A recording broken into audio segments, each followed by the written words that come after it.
1600 square mile of কাঁচা রাস্তা। সংরক্ষিত নারী আসনের বিএনপি দলীয় সংসদ সদস্য জেবা আমিন খানের বক্তব্য শুনে কিছুতেই হাসি থামাতে পারলেন না প্রধানমন্ত্রী Tarique Rahman. 1600 square mile of কাঁচা রাস্তা।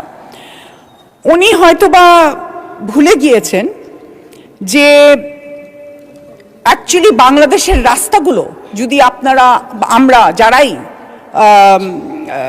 আমাদের রুট লেভেলে যাই, the rastas are a very, very bad situation. This is due to the durnitis that we have seen from the previous regime. They have literally looted the country. কোনো বড় বড় উন্নয়নের প্রকল্প করেছেন ওনারা, কিন্তু ওনারা কোনো জনগণের উন্নয়নের জন্য কোনো কাজ করেননি, যার জন্য আমাদের এই কাঁচা রাস্তাগুলা এখনো আছে। We are only in government for last 100+ days. So we must give time to our government. আপনারা, আমি আশা করব যে আপনারা আমাদেরকে, আমার প্রধানমন্ত্রীকে আপনারা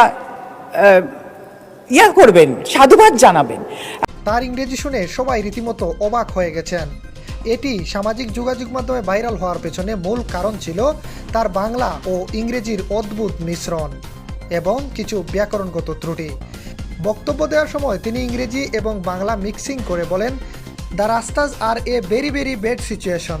দিস ইজ ডিউ টু দুর্নীতি that we have seen from the previous regime. এখানে রাস্তা এবং দুর্নীতির মতো বাংলা শব্দগুলোকে যেভাবে ইংরেজি বাক্যের মাঝখানে বসানো হয়েছে সেটি মূলত সবার নজর কেড়েছে। আর এরকম বক্তব্য শুনে কিছুতেই যেন হাসি থামাতে পারলেন না প্রধানমন্ত্রী তারেক রহমান। তিনি বক্তব্যের মাঝেই কিছুক্ষণ পরপর মুচকি মুচকি হাসছিলেন।